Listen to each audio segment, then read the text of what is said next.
Moose open mic night. Usually my friend John Bremenauer hosts this thing, but he's currently on vacation, so the other two members of Jaguar Mountain Rundown are going to fill in. Myself, Jesse Dayton, and Miss Beth Tantling are over there. So if you got anyone wants to play guitar, anyone wants to play a song, just get with me or Beth. We'll get you on the list. We'll get you guys up here. You guys have a good time. Something kind of unusual, usual, I don't know, whatever you guys want to call it. But we're going to have a little bit of stand-up comedy first, and then we're going to bust into a little bit of a jam session, maybe some covers, some originals.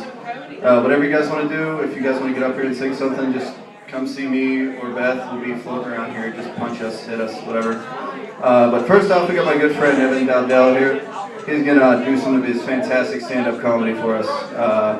So just give him a big round of applause and don't throw anything at him. Thank you.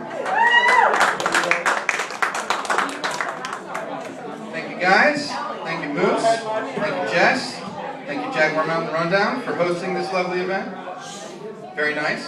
Very nice of you all to join me. I realize it's not like a comedy club setup, so I'm not going to expect everybody to be looking or listening or paying any attention, but I also realize that it's family friendly, and those of you with family tonight have nothing to fear. I'll say my F-bombs very, very slow. I'm kidding. Hello friends, and hello strangers. My name is Evan Dowdell, and as some of you may know, I have a double chin. You know, the first step is admitting that you have a problem adhering to a sensible diet and exercise routine, and the second step is promising that no matter what, under no circumstances will you ever wear a turtleneck, because it gives you pumpkin head syndrome. DHS is nothing to laugh at. Although one of the positive benefits is I don't have to waste any money on travel pillows. It works out well. You know, I put on a few pounds over the past 2 years, I can admit that. I know, shocking, you wouldn't guess. Everybody always says that like it's a big deal. Like, it's okay, it's okay, I can admit it. Like, you're supposed to thank them. Or they get really indignant and angry, like, well, at least I can admit it. Here's a tip, and this one's free. You don't have to admit something that everyone already knows. It's just not necessary, you don't have to do that. I want to share something with you all tonight. I haven't told many people. It doesn't happen all the time, but sometimes, not every time, but sometimes, I poop. It's true. It's true. Shocking. You know, my friends see my weight going up, and they try to be really, they try to be friendly and kind about it. They say, hey, I notice you put on a little weight over the holidays there, buddy.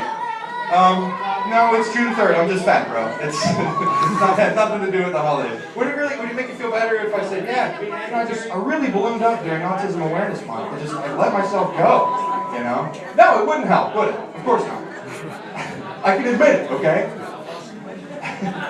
We good on sound? Should I back up? Good? Okay. Alright.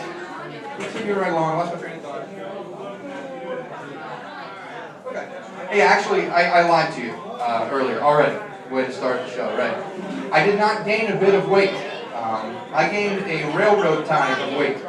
I gained a side of beef of weight. I gained several PBR kegs of weight.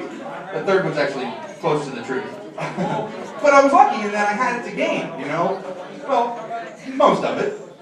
Some of it. You see, in addition to always looking like a pasty Irish Boris Karloff, I was once a beanpole. Hard to believe, I know. I wrestled 135 pounds my sophomore year of high school. Put your boobies away, ladies. That was awful. It was terrible. I never won a match. I cried uncontrollably at the end of every one. That was, well, a lot of it had to do with embarrassment, but mostly it was just hunger and pure exhaustion. Since you were a baby, like since the age of reason, has anyone here cried because you were so hungry? I have. Raise my hand. It was awful. And I'll tell you right now, during that time, dignity comes in a very distant second. Like, you're not really concerned with what everybody thinks of you. You know, I just got pinned on the mat really hard at 30 seconds in, and all that's going through my head is, I haven't eaten in 4 days, and I just got beat up by a total stranger in front of all the cheerleaders and their families. At some point in a man's life, I think you should be allowed to cry, even if it doesn't make things so very much worse. Awful. I wrestled in high school. Most people aren't familiar with how it works. There's 13 weight classes. We only had 12 wrestlers on the team. So we start out, and we're missing a person right away. There's 6 points we give to the other team right out the bat. So there's also 4 of us that are very close in weight, like 145 pounds or so. Me being 6'2" and 135 pounds, or 145 pounds at this moment, and possessed of low blood sugar, they thought it would be a great idea if I lost 10 pounds in a week. Yeah, these are the coaches that I played for. But I was a kid, you know what I mean? No problem. No problem. Absolutely, coach. 100%. Eye of the tiger, baby. Eye of the tiger. Here we go. Here we go. You have to forgive me. That's the most imaginary ropes I've jumped in a little while. Sorry. But a week later, and 11 pounds later, it was a totally different story. Absolutely, coach. 100%. No! 100%, coach. Eye of the tiger. Oh, he pinned me already? It was terrible. It was terrible. My buddy Julius actually hallucinated and thought he saw a hoagie on the library bookshelf. Of course, you know, I helped him investigate. Why not? What's the coach going to do? Make us run laps for splitting the free magical hoagie? Of course not. You know? So we looked into it. We were madmen. We were absolutely insane, and we were doing so for a sport that neither one of us really excelled at. I never won. He didn't win that. But, you know, we were insane. I was in really good shape. I mean, if you want to call it that, I had very low body fat. But I had a six-pack.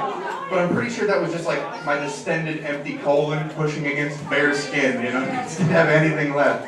It was disgusting, really. It wasn't very good. I don't know what your experience in southwestern Pennsylvania has been, but if you look like an albino Ethiopian refugee, you don't get a lot of phone numbers being slipped your way on the table. That was my experience, anyway. Oh, ridiculous. I'm going to take a drink because we have a little